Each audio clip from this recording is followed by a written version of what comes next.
the old country, there is a terror worse than death itself. It is the fear that death is not final. Picture this: a moonless night in 1672, somewhere in the mountains of Wallachia.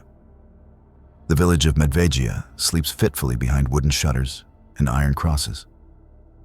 But something moves between the houses, something that should be still in its grave. The villagers have a name for it: Strigoi, the restless dead. And tonight, it comes for those it loved most in life. Before Bram Stoker ever put pen to paper, before the Gothic romance of Count Dracula captured our imagination, before Hollywood transformed the vampire into a seductive anti-hero, there were the real vampires of Europe. Not elegant lords in evening wear, but rotting corpses driven by rage, hunger, and unfinished business. Not creatures of fiction, but living nightmares that entire communities believed in, fought against, and died trying to destroy. This is their story, the story of the Strigoi, the revenants, the vampire, the walking dead that terrorized Europe for over 1,000 years. A terror so real that villages would dig up their own families. So persistent that the Austrian Empire had to send investigators. So primal that it still haunts our deepest fears today. But here's what makes this truly terrifying. Every single account we're about to explore was documented as fact, witnessed by dozens, investigated by authorities, recorded in official reports that still exist in dusty archives across Eastern Europe. So the question isn't whether people believed in vampires. The question is, what were they really seeing in those graves? Chapter 2. Blood in the Soil. Ancient Roots of the Walking Dead.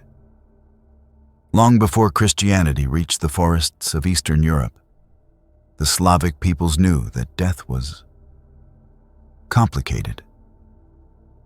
In their worldview, the soul didn't simply depart the body and ascend to some distant paradise. Instead, it lingered, hovering between worlds, tied to the physical remains, capable of both blessing and curse. The pre-Christian Slavs believed the soul had multiple parts. One part might go to the ancestors, but another, the part tied to earthly desires, unfinished business, or violent emotion, that could remain bound to the corpse. This wasn't necessarily evil. In fact, many Slavic cultures practiced ancestor veneration, leaving food offerings at graves and consulting the dead for advice. The departed were seen as guardians, protectors of the family line. But protection could become persecution. Love could become obsession. And the dead could become jealous of the living. Picture the ancient Carpathian Mountains. Vast forests where wolves still howled and ancient gods still whispered in the wind. Here, death rituals were elaborate affairs designed to ensure the dead stayed dead. Bodies were buried with coins for the afterlife journey. Iron nails were driven into coffins. Sometimes, the corpse's tendons were cut to prevent walking. In extreme cases, stakes were driven through the heart even before burial. Not as punishment, but as insurance. Because even then, they knew. Some dead don't rest easy. Then came Christianity, sweeping across Europe like a divine tide.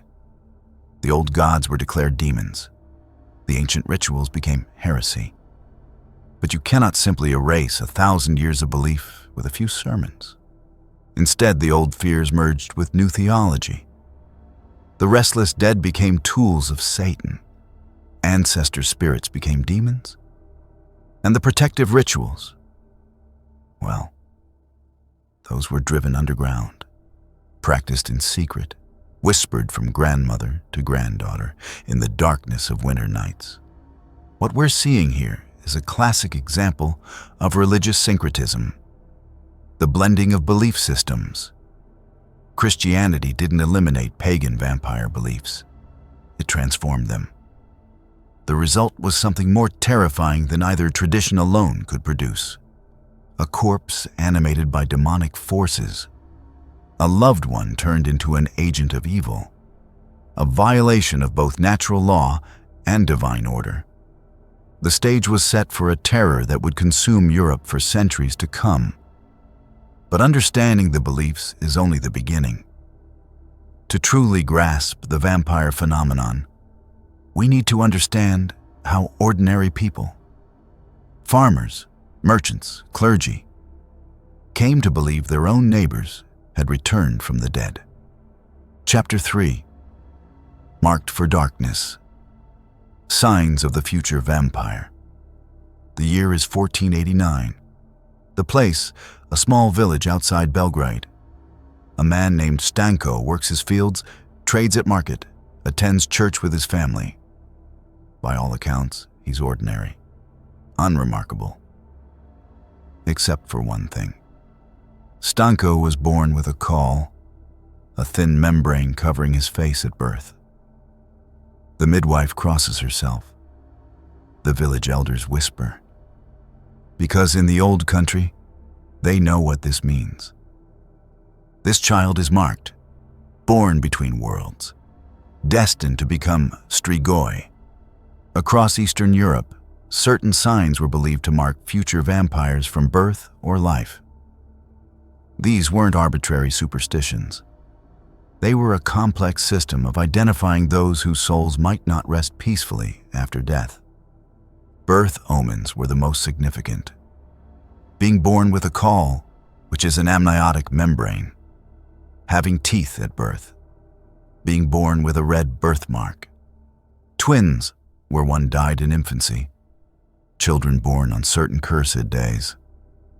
The caul was particularly feared because it suggested the child had one foot in the spirit world already. Ironically, in some cultures, the caul was considered lucky.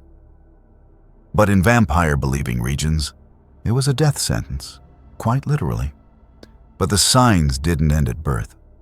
Certain behaviors in life could also mark someone as a future vampire. Watch Stanko as he grows. He's left-handed. Suspicious. He has a birthmark shaped like a crescent moon. Worse. He's been seen talking to himself in the fields. Definitely problematic. When his wife dies in childbirth, he grieves too long, too intensely. When his crops fail while his neighbors prosper, the whispers begin. When he's caught stealing bread during a harsh winter, the signs are adding up. From today's perspective, what we're seeing is a community creating a narrative to explain misfortune and identify scapegoats.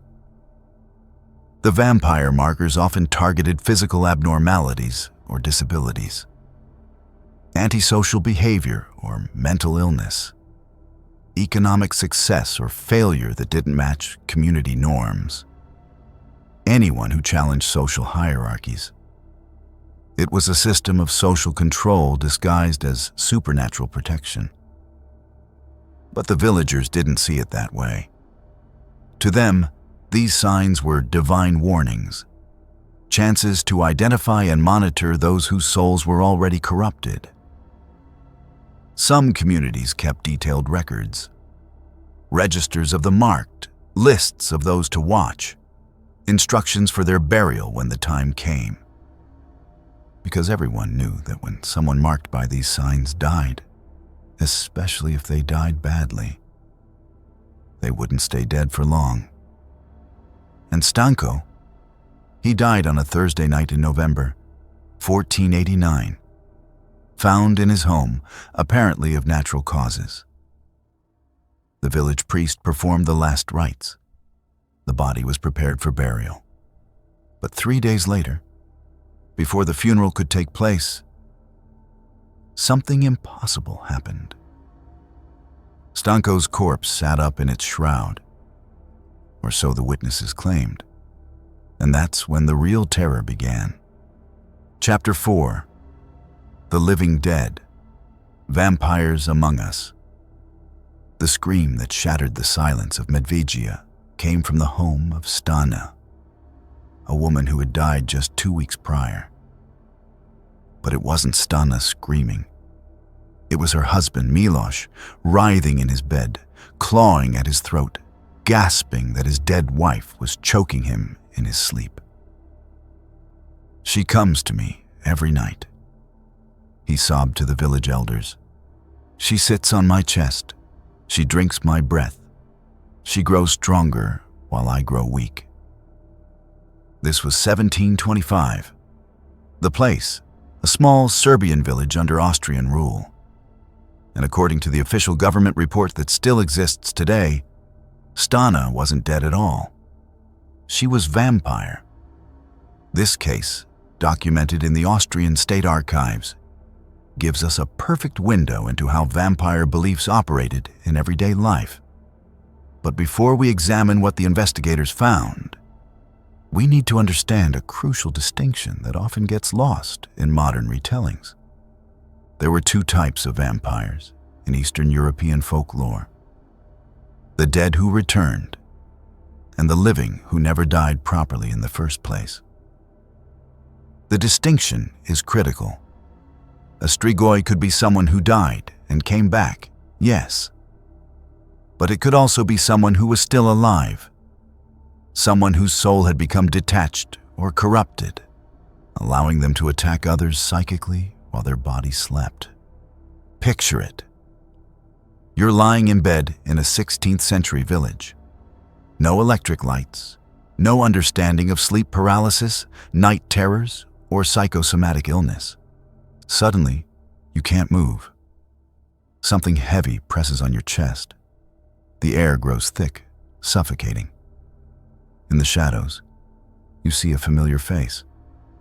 Your neighbor who died last month, or perhaps someone still living who you've had a dispute with. They lean closer. You feel your life force draining away. Today we recognize these symptoms as sleep paralysis, a condition affecting up to 8% of the population. The brain awakens while the body remains in REM sleep paralysis, creating vivid hallucinations while the person cannot move or speak. But in a culture that believed in psychic vampirism, these experiences became evidence of supernatural attack. Back to Stana and Milos. The village council gathered to investigate. They questioned neighbors.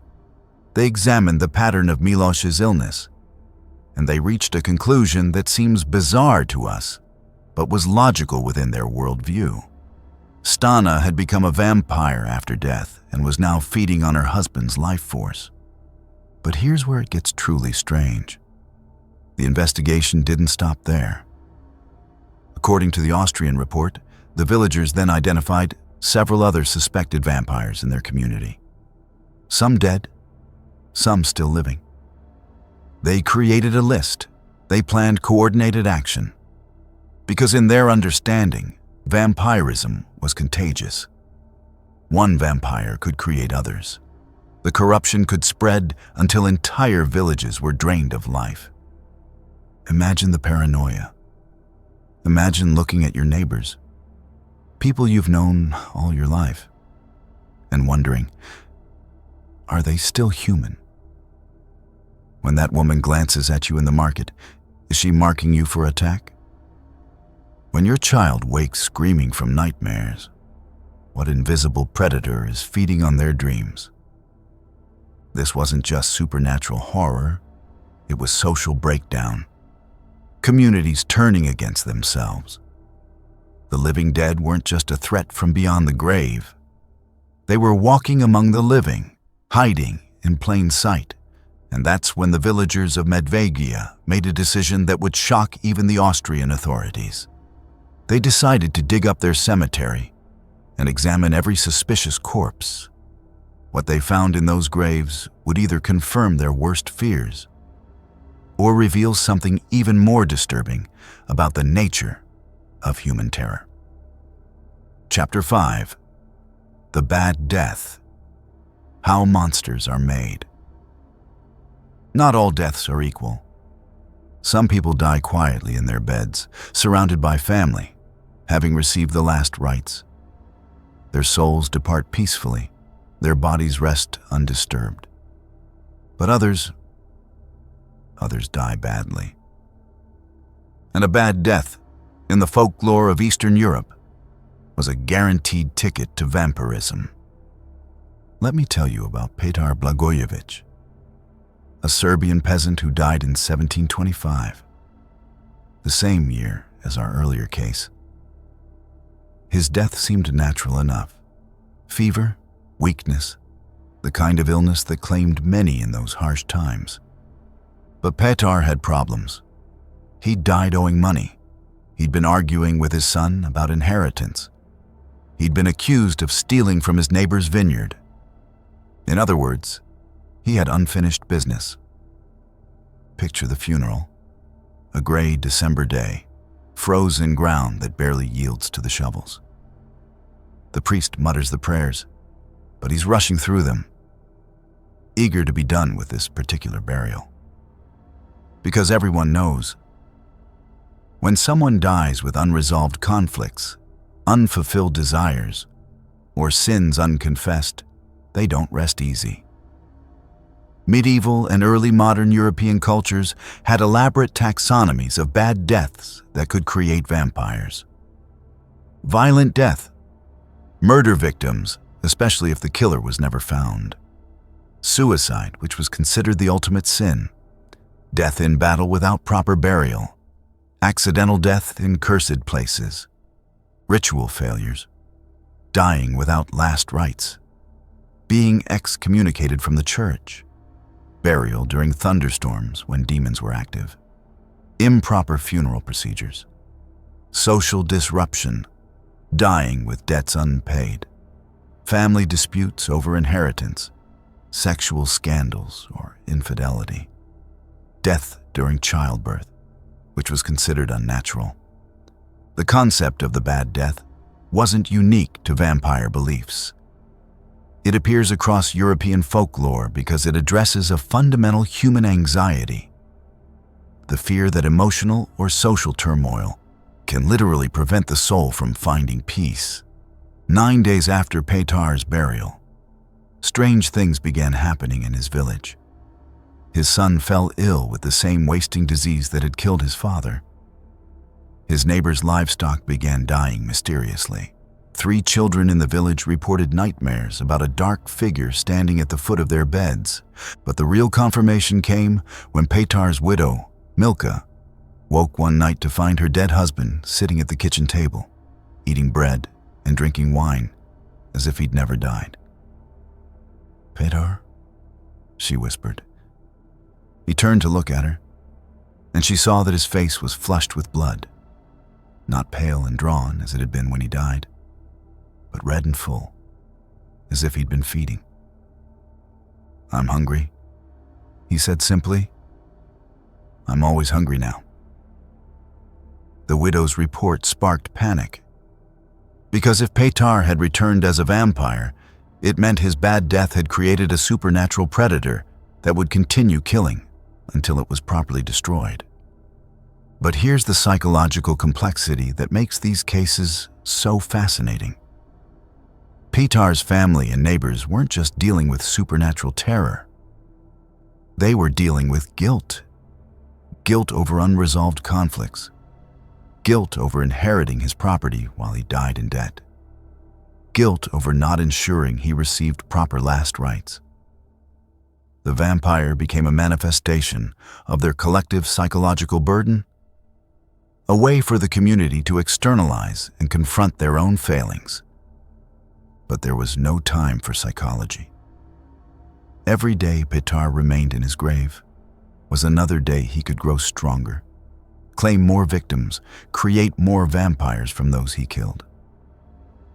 The villagers knew what they had to do. They had to open the grave. They had to look upon the face of the dead. And they had to perform the rituals that would send Petar's spirit to final rest. What they found when they dug up Petar Blagojevic would become one of the most documented vampire cases in European history.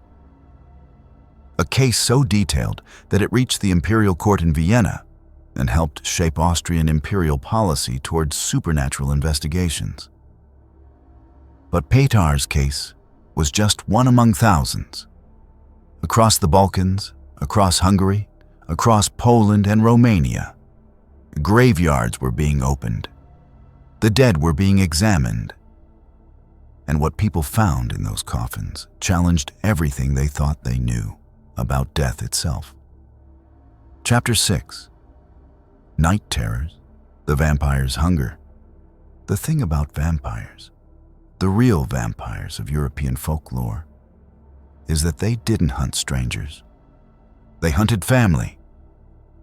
They returned to torment those they had loved most in life. Parents stalked their children. Husbands drained their wives. And children came back to demand the love they felt they'd been denied. Let me tell you about little Maria. 7 years old when consumption took her in 1732 in a village outside Novi Sad. She died in her mother's arms, coughing blood, her small body wasted to nothing. The funeral was heartbreaking. The entire village wept. Her parents, Anna and Stefan, were inconsolable. But grief has many forms, and sometimes the dead refuse to let the living grieve in peace. 3 nights after the burial, Anna woke to find Maria standing beside her bed. Not translucent or ghostly. Solid, real, though her burial dress was stained with grave dirt. "Mama," the child whispered. "I'm cold." Anna reached out instinctively, then screamed as her hand passed through empty air. When she looked again, Maria was gone. But the visitations continued, night after night. And each time, little Maria looked healthier, more solid, while Anna grew paler, weaker. This pattern, vampires targeting their own families first, appears in virtually every documented case from the vampire epidemics of the 18th century. It wasn't random predation. It was intimate, personal, devastating. Vampire folklore often reflects the darkest aspects of family dynamics. The dead who return are typically those whose relationships were complicated by love, guilt, obligation, or unresolved conflict. They represent the emotional bonds that don't break even with death. The targeting pattern was remarkably consistent. First circle, immediate family, spouses, children, parents. Second circle, extended family, siblings, cousins, in-laws. Third circle, close neighbors and friends. Fourth circle, anyone who had wronged the vampire in life. Anna tried everything. She hung garlic around her bed. She carried holy water. She slept with a crucifix clutched in her hands. Nothing worked. Each night, Maria returned. Each night, she stayed longer. And each night, Anna felt her life force being slowly drained away. But here's the truly terrifying detail from the original account. Other villagers began seeing Maria too. During the day, playing in the cemetery, sitting in the church during services, walking hand in hand with other dead children. The vampire wasn't just haunting her family. She was recruiting.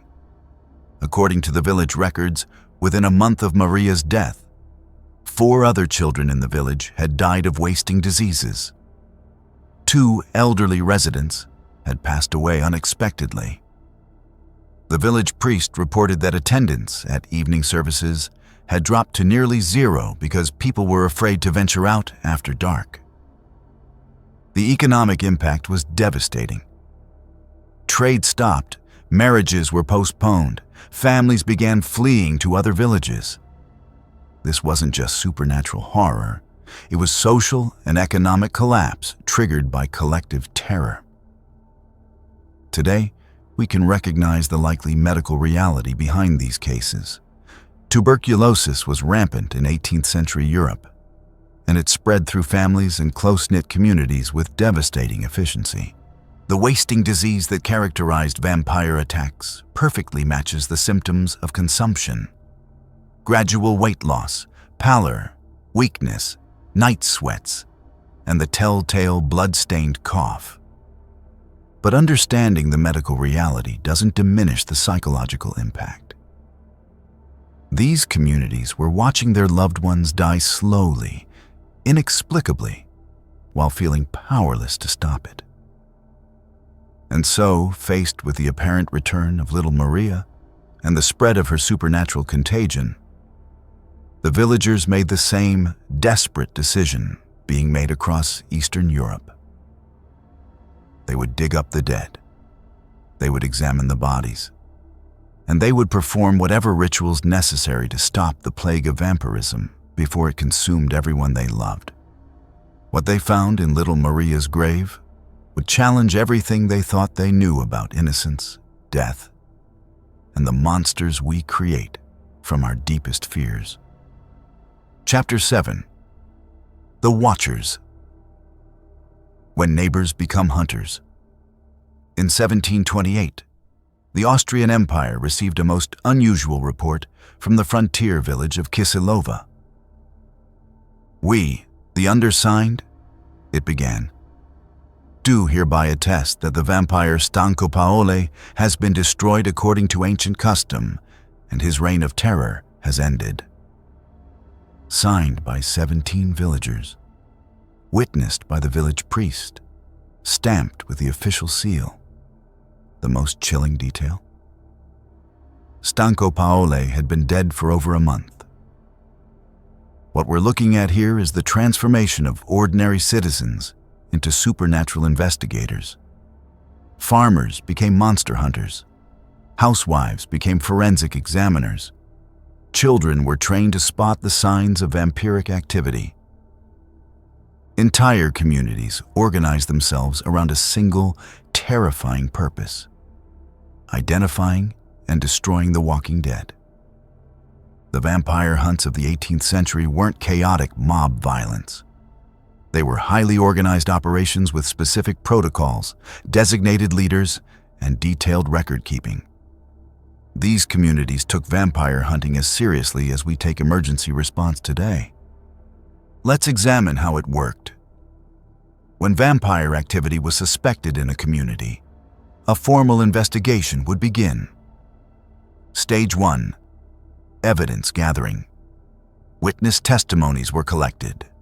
Patterns of illness and death were mapped. Suspicious dreams and visions were recorded. Physical signs were documented. Stage 2. Identification. Village elders would review the evidence. Likely vampire candidates would be identified. Family histories and death circumstances were examined. Community vote would authorize exhumation. Stage 3. Exhumation and examination. Bodies would be disinterred in daylight. Multiple witnesses would be present. Specific signs of vampirism would be checked. Findings would be officially recorded.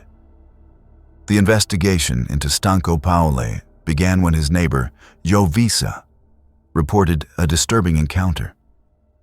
He'd been working his fields late one evening when he saw Stanco approaching through the twilight. "But Stanco is dead?" Jovica's wife reminded him. "We buried him ourselves a month ago." "That's what made it so terrifying," Jovica replied. "He looked exactly as he had in life, but his eyes were different. Hungry, and when he smiled, I saw blood on his teeth." Word spread quickly through Kisilova. Other villagers came forward with their own encounters.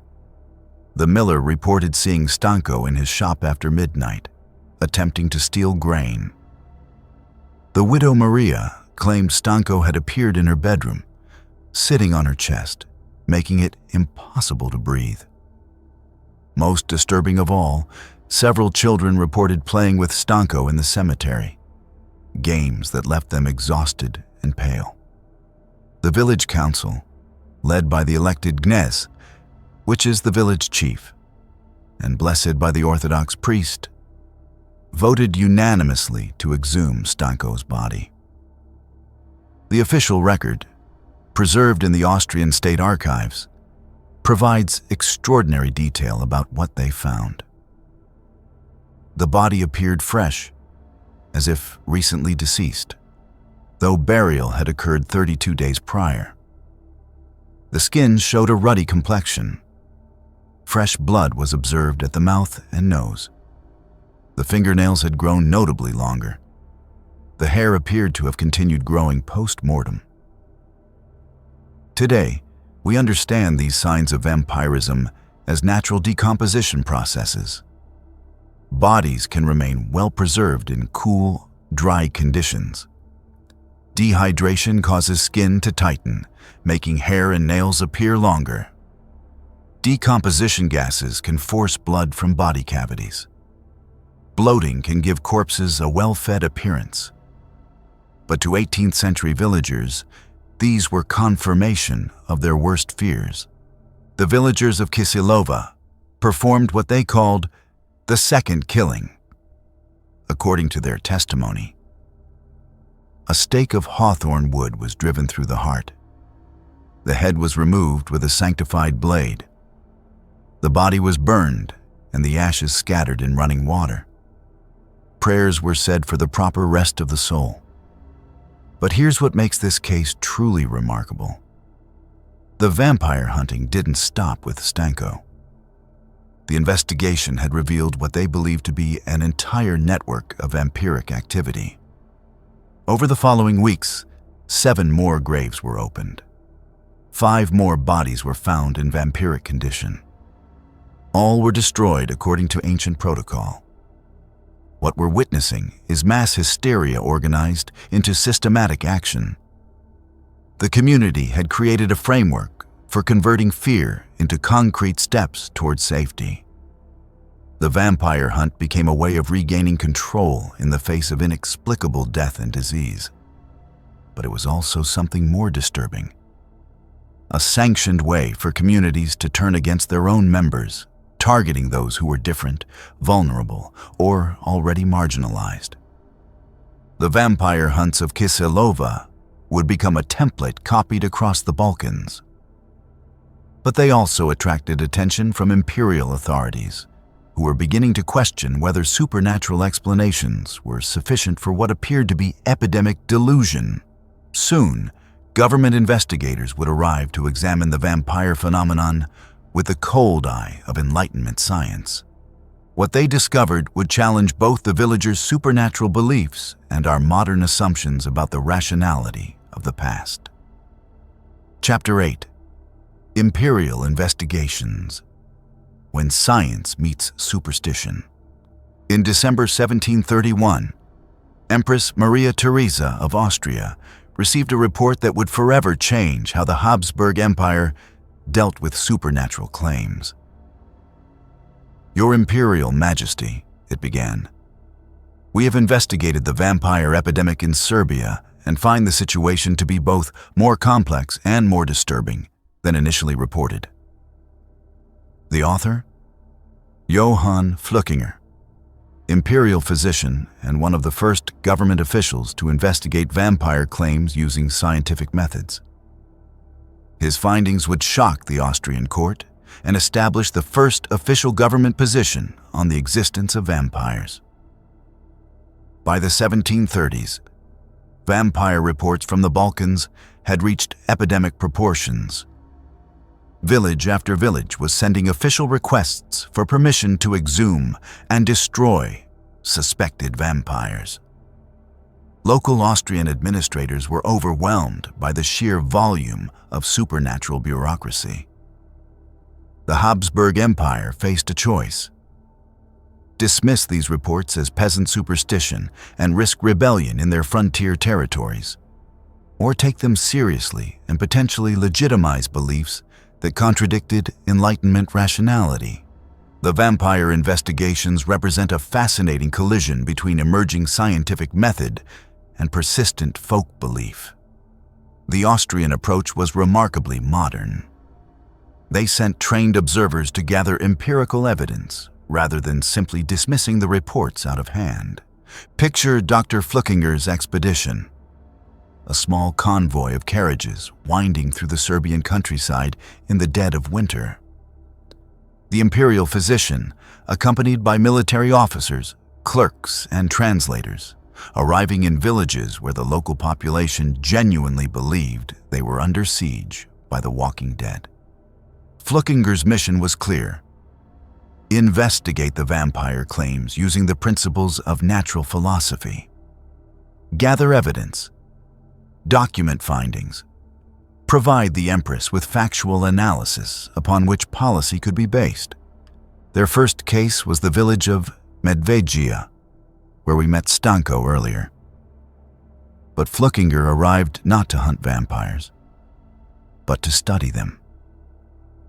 When the villagers petitioned to exhume suspected vampire bodies, Fluckinger agreed to observe the proceedings as a scientific witness. What he documented would become one of the most detailed examinations of vampire folklore ever conducted. Fluckinger's report, preserved in the Imperial archives, reads like a collision between medieval superstition and early forensic science. Subject: Arnold Paul, deceased 40 days prior. External examination. Body shows minimal decomposition despite extended burial period. Skin tone remains ruddy. Facial hair appears to have grown post-mortem. Internal examination. Upon opening the chest cavity, fresh blood was observed in the thoracic region. The heart remained intact and appeared to contain uncoagulated blood. Community testimony. Multiple witnesses report nocturnal encounters with the deceased. Pattern of subsequent deaths shows correlation with reported visitations. Today, we can explain Fluckinger's observations. Cold winter temperatures could preserve bodies for months. Decomposition gases create internal pressure that can force blood from orifices. Bacterial action can cause apparent hair and nail growth. Correlation between vampire attacks and subsequent deaths likely reflects disease transmission patterns. But Fluckinger's genius wasn't in reaching modern conclusions. It was in applying systematic observation to supernatural claims. Here was the imperial physician's problem. His scientific training told him that dead bodies cannot return to life. But his empirical observations documented phenomena that the local population interpreted as vampiric activity. Moreover, the social effects of vampire belief were undeniably real. Communities were disintegrating. Economic activity had collapsed. People were fleeing entire regions. Fluckinger's final report to the Empress was a masterpiece of diplomatic ambiguity. While we cannot confirm the supernatural nature of the phenomena reported, we have observed physical evidence that the local population interprets as vampiric activity. The social disruption caused by these beliefs presents a genuine threat to imperial stability. We recommend that local authorities be authorized to perform traditional vampire destruction rituals when requested by village councils, not because such rituals address supernatural threats, but because they address psychological and social ones. The Empress's response was pragmatic. Rather than banning vampire investigations as superstitious nonsense or endorsing them as legitimate supernatural activity, the Habsburg Empire created an official procedure for managing vampire claims. Communities could petition for permission to exhume suspected vampires. Imperial officials would observe the proceedings. Traditional destruction rituals could be performed if deemed necessary for public order. Detailed records would be maintained for imperial review. What emerged was perhaps the world's first official government policy on supernatural claims. A framework that acknowledged the social reality of belief without necessarily endorsing the supernatural reality of the phenomena. But Fluckinger's investigations had revealed something else. something that would prove far more disturbing than simple superstition. The vampire epidemics weren't random. They followed patterns. They clustered around specific types of deaths, specific social conditions, specific historical moments. And those patterns suggested that while vampires might not be real, the forces creating vampire panics certainly were. And they were spreading. Chapter 9. The Hammer and the Stake. Rituals of destruction. The moment of truth arrives with the sunrise. After weeks of investigation, testimony, and deliberation, the village council of Rahova has reached its verdict. The body of Miloš Čečar must be destroyed. Not buried, not blessed. Destroyed. Because Miloš is no longer just dead. He is undead. And the undead require special handling. The protocols for vampire destruction weren't improvised rituals performed by panicked mobs. They were ancient procedures, passed down through generations, refined through bitter experience. Every step had meaning. Every tool had purpose. And every action was designed to ensure that the vampire would never, ever rise again. The second killing of a vampire required specific materials, specific timing, and specific participants. Let's examine the traditional European vampire destruction ritual as documented in hundreds of official reports. The tools: hawthorn wood stake, because hawthorn was considered sacred and protective. Iron nails, because iron repelled evil spirits. Holy water blessed by a priest, salt for purification, garlic for traditional protection, fire for ultimate purification. The timing, always performed during daylight hours, preferably at sunrise when vampires were weakest, never during storms when demonic forces were active, with the blessing of religious authorities. The participants: village elder or elected leader, religious representative, either a priest or monk, multiple witnesses, usually the entire community, professional gravedigger if available, family members to provide consent. Picture the scene in Rahova, 1725. 43 villagers stand in a circle around Miloš's opened grave.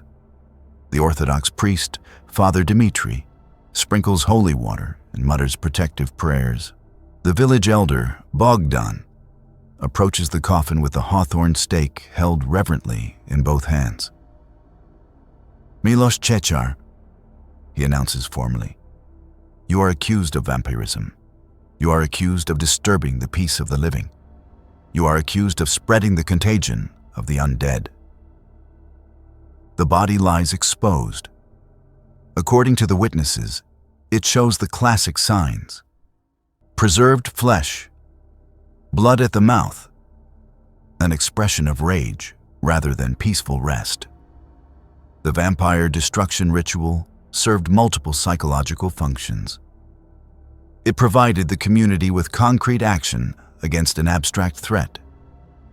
It formalized the transition from victim to active defender. And it created a shared experience that reinforced community bonds in the face of terror. The stake must pierce the heart in a single blow. Hesitation shows doubt, and doubt can allow the vampire to escape or retaliate. Bogdan raises the wooden point, positions it carefully over the heart, and brings down the hammer, according to the official report filed with the Austrian authorities. Upon the driving of the stake, a great quantity of fresh blood issued from the wound and from the mouth of the corpse. The body appeared to convulse and emit what witnesses described as a shriek or sigh. What the villagers interpreted as evidence of the vampire's destruction was actually the natural result of staking a decomposing body. Internal gases create pressure that forcefully expels blood and fluids. The shriek is air being expelled from the lungs through the vocal cords. Muscle contractions can occur due to remaining nerve activity. The fresh blood is often liquefied internal organs. But understanding the science doesn't diminish the psychological impact on the witnesses. The staking was only the beginning. According to protocol, the vampire's head must then be removed to prevent any possibility of resurrection. The body must be burned completely, reducing it to ash.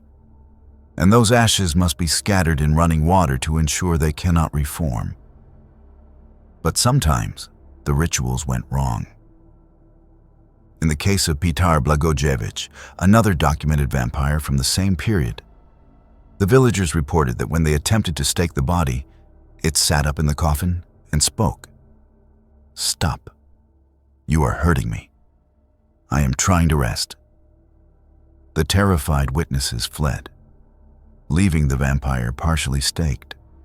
They had to return the next day with additional religious support to complete the destruction. What we're witnessing in these rituals is the transformation of helpless terror into purposeful action. The elaborate procedures gave communities a sense of agency against forces they couldn't understand or control. But the rituals also served a darker purpose. They provided sanctioned outlets for violence against marginalized community members, often targeting those who were already deceased and therefore unable to defend themselves. In Rahova, the destruction of Miloš Čečar's body had immediate effects. According to village records, the epidemic of wasting disease stopped within days. Children's nightmares ceased. Normal community activities resumed. Trade relationships with neighboring villages were restored. Whether this was due to the supernatural effectiveness of the ritual or the psychological relief it provided is a question that haunted investigators then and continues to fascinate scholars today. But across Europe, the vampire destruction rituals were becoming so common that they attracted the attention of a new kind of investigator: the traveling scholars and physicians of the Enlightenment, who sought to document and analyze these phenomena with the tools of emerging science. What they discovered would challenge everything both believers and skeptics thought they knew about the nature of death, decomposition, and human fear. Chapter 10. The Contagion Spreads. Vampire epidemics across Europe. By 1750, the vampire contagion had spread far beyond its Balkan origins. Reports flooded in from Hungary. The village of Hermersdorf petitioned authorities to exhume and destroy 3 suspected vampires. From Poland, a nobleman named Count Vampire, his real name, was accused of returning from the dead to terrorize his estate. From Prussia, military engineers reported vampire activity disrupting construction of strategic fortifications. From Moravia, an entire monastery claimed to be under siege by vampiric monks. The Walking Dead, it seemed, recognized no borders. What we're looking at is one of history's most widespread supernatural panics, a mass psychological contagion that spread across Central and Eastern Europe like wildfire. But this wasn't random hysteria. The vampire epidemics followed specific patterns, clustering around particular social conditions and historical moments that created perfect storms of fear, superstition, and social breakdown. The 18th century vampire epidemics represent a fascinating case study in how folk beliefs can become epidemic social phenomena. The spread pattern follows trade routes, military movements, and refugee migrations, suggesting that vampire beliefs were literally carried from community to community by human contact.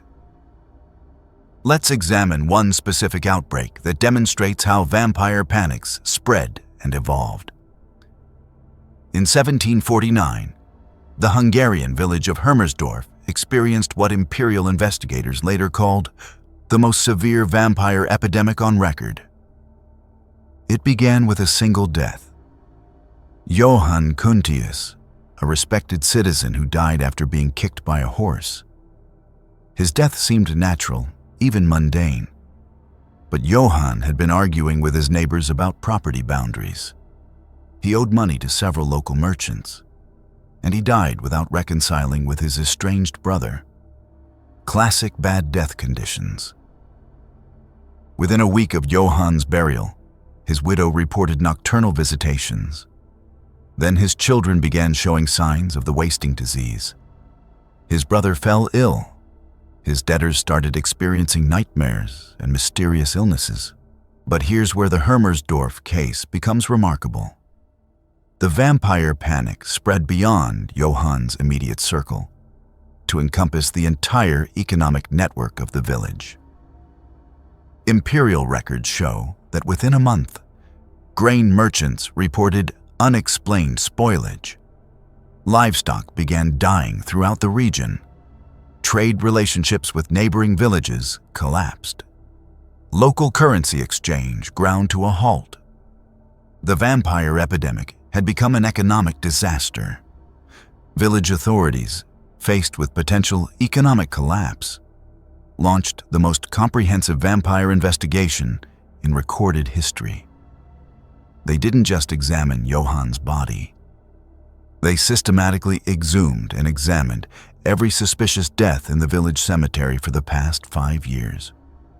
According to the official report filed with Hungarian authorities, of 37 bodies examined, 19 showed signs consistent with vampiric activity. These bodies were found in various states of preservation, inconsistent with normal decomposition. Several appeared to have moved within their coffins. Multiple corpses showed evidence of continued hair and nail growth. Most disturbing, several bodies appeared to have fed recently, showing blood at the mouth and a ruddy complexion despite extended burial periods.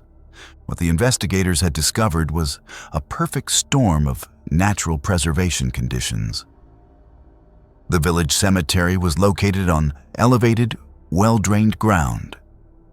Winter burial in frozen soil created natural refrigeration.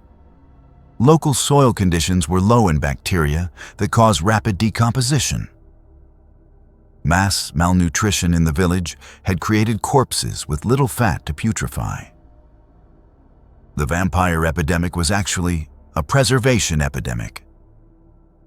Unusual conditions that prevented normal decomposition, creating the appearance of supernatural activity. But here's the crucial point.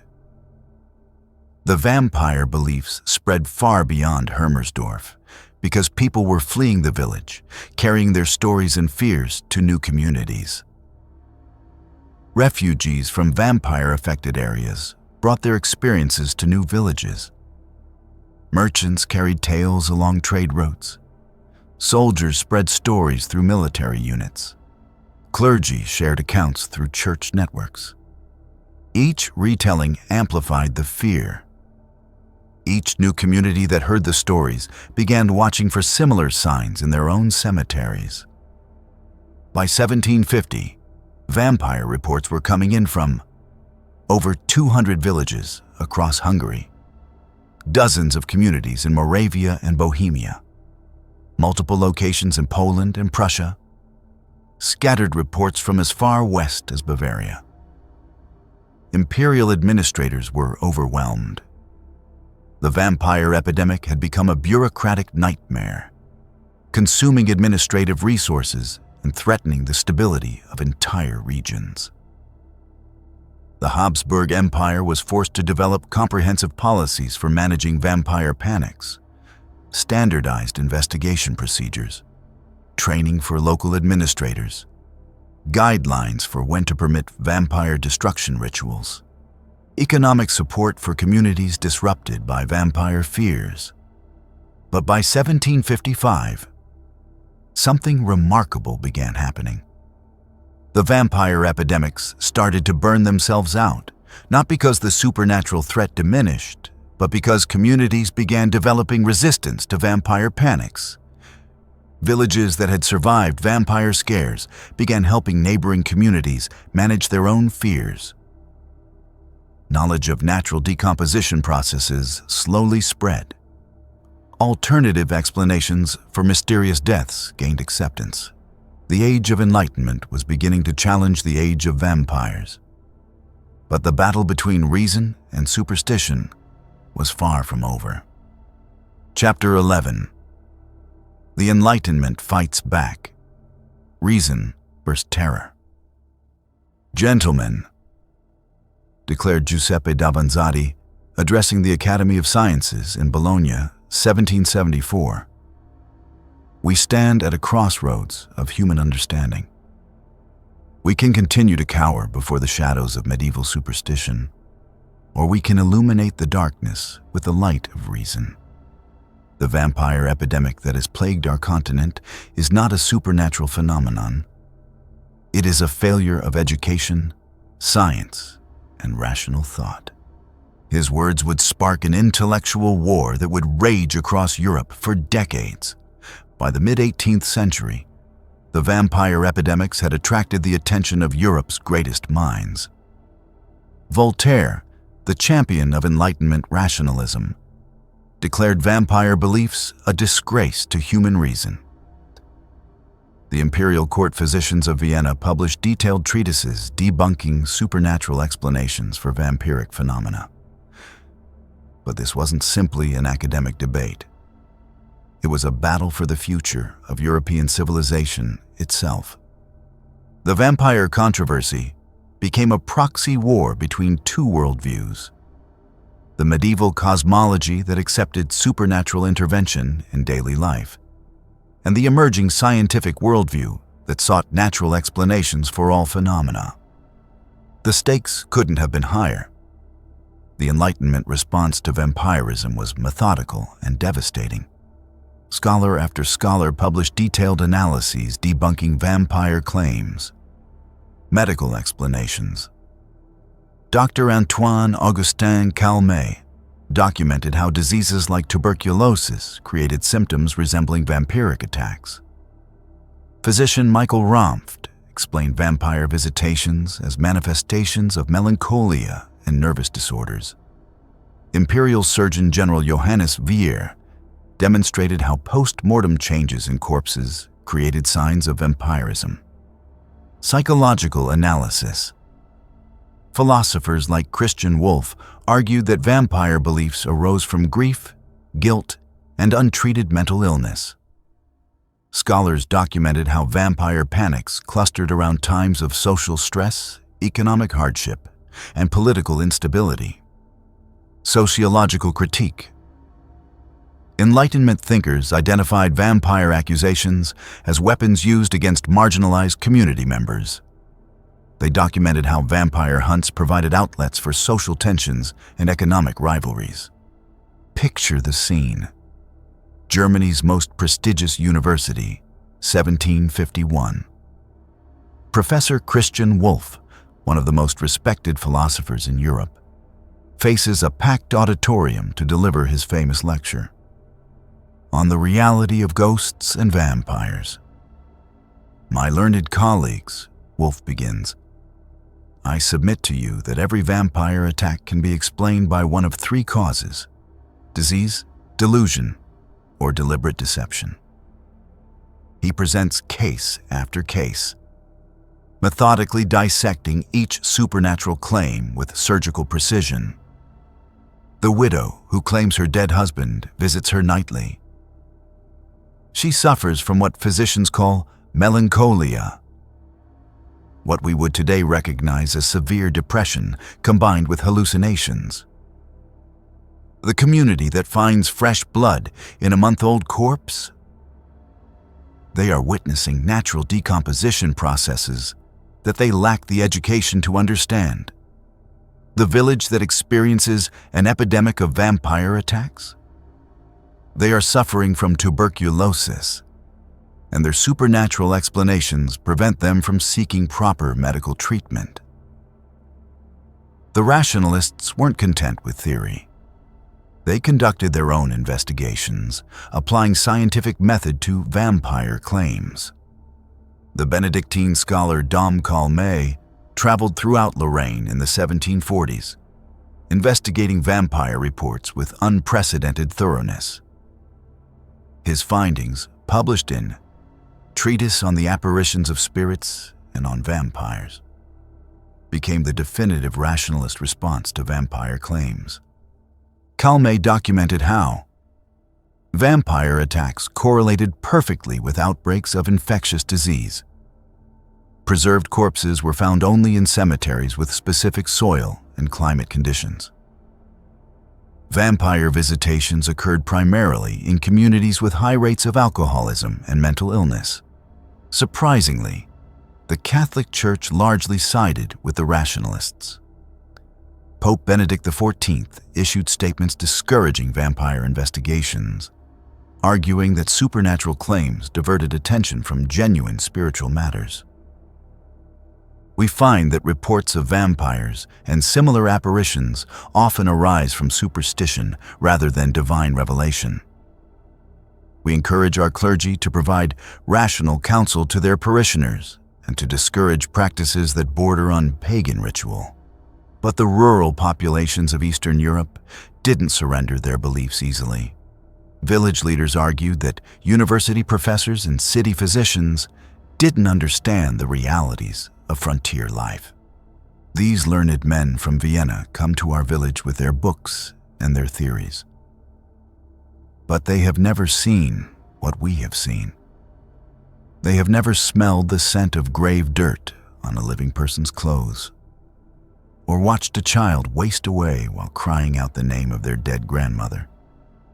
Their reason is a luxury we cannot afford when our families are dying.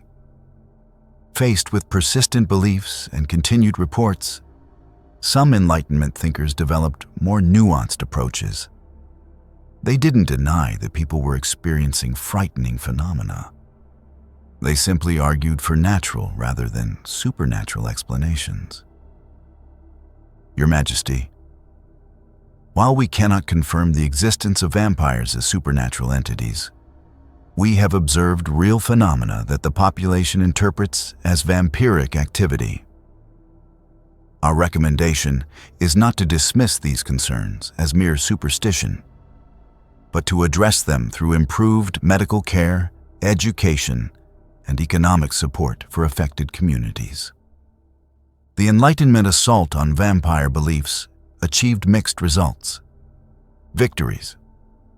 Imperial authorities became skeptical of supernatural claims. Medical explanations gained acceptance among educated elites. Government support for vampire destruction rituals decreased significantly. Limitations. Rural populations largely retained their beliefs. Vampire panics continued to occur, though with less frequency. Alternative supernatural explanations emerged to replace traditional vampirism. But perhaps the most significant impact of the Enlightenment response to vampirism was its contribution to the emerging divide between scientific and folk knowledge. A divide that would reshape European culture and eventually influence how we understand the relationship between reason and belief in the modern world. The vampire wars of the 18th century weren't just about supernatural creatures. They were about who had the authority to define reality itself. Chapter 12. Echoes in the Dark. How Ancient Terrors Became Modern Myths. In 1897, an Irish theater manager named Bram Stoker sat in the reading room of the British Museum, surrounded by dusty volumes of Eastern European folklore. He was researching a novel, a Gothic romance about an aristocratic vampire who preyed upon innocent Victorian ladies. But as he read the actual accounts of vampire epidemics, the real testimonies of terror from Serbian villages, the clinical reports of Austrian investigators, something extraordinary happened.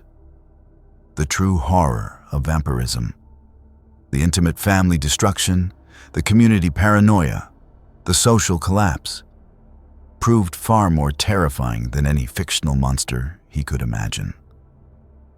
So Stoker did something remarkable. He domesticated it. Dracula wasn't just inspired by vampire folklore. It was a conscious rejection of it. Stoker took the chaotic, familial terror of European vampirism and transformed it into something manageable.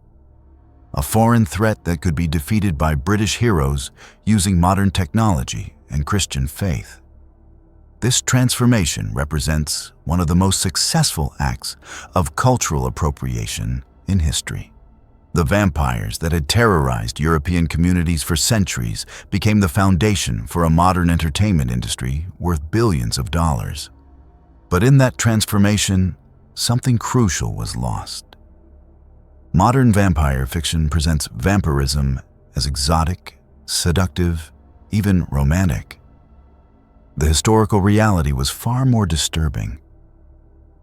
Vampires were your own family members returning to destroy you from within. That's a terror that's much harder to market as entertainment. Let's trace how the terrifying realities of European vampire belief became the sanitized fantasies of modern popular culture. Historical reality. Vampires were recently deceased family members. Modern fiction. Vampires are exotic strangers from foreign lands. Historical reality. Vampire attacks caused wasting diseases and social collapse. Modern fiction. Vampire attacks are quick, clean, often survivable. Historical reality. Vampires were ugly, bloated corpses. Modern fiction. Vampires are eternally beautiful and seductive. Historical reality. Vampire hunting required community participation and brutal rituals. Modern fiction. Vampires can be defeated by individual heroes with simple tools. The process accelerated with early cinema. Films like Nosferatu in 1922 and Dracula in 1931 moved even further from historical vampire beliefs, creating visual iconography that has almost completely replaced original folklore in popular consciousness. Traditional Strigoi. Bloated, preserved corpses with blood-stained mouths and grave dirt on their burial clothes. Modern vampires. Pale, aristocratic figures in evening wear with prominent fangs and capes. The transformation is so complete that most people today would not recognize descriptions of historical vampires as vampiric at all. Why did this transformation occur? Why did humanity choose to forget the true terror of vampire belief in favor of romantic fantasy?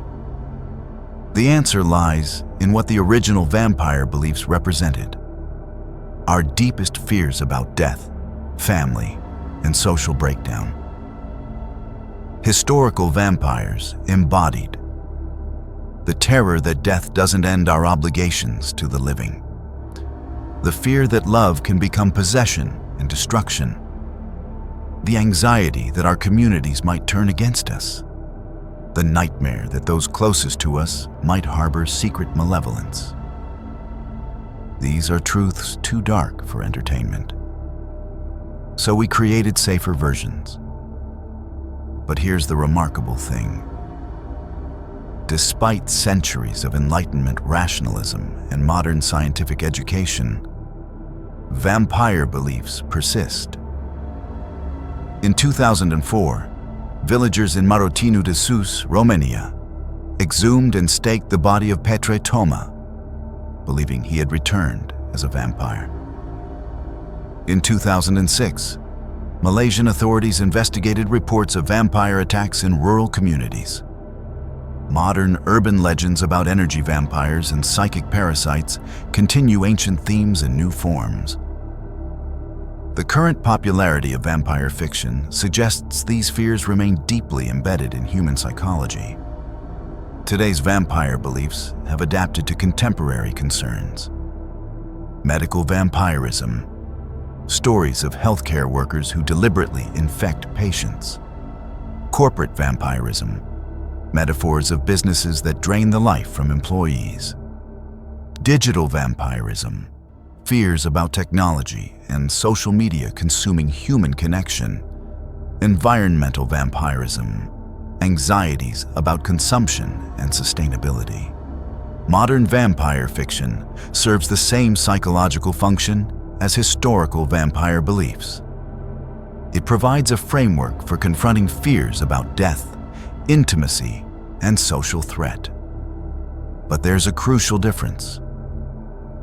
Historical vampire beliefs demanded community action. They required people to work together to identify and address threats to social cohesion. Modern vampire fiction encourages passive consumption of fear as entertainment. What we've lost in the transformation from historical vampire belief to modern vampire entertainment is the communal aspect of confronting terror. The original vampire hunters weren't individual heroes. They were entire communities working together to address what they perceived as existential threats. As we sit in our modern homes, watching vampire movies and reading vampire novels, we're experiencing the domesticated shadows of authentic human terror. The real vampires, the ones that destroyed families, collapsed communities, and challenged the authority of empires, have been safely contained within the boundaries of fiction. But late at night, when we're alone with our fears about death, about the fragility of human connection, about the possibility that those we love might harbor darkness we cannot see.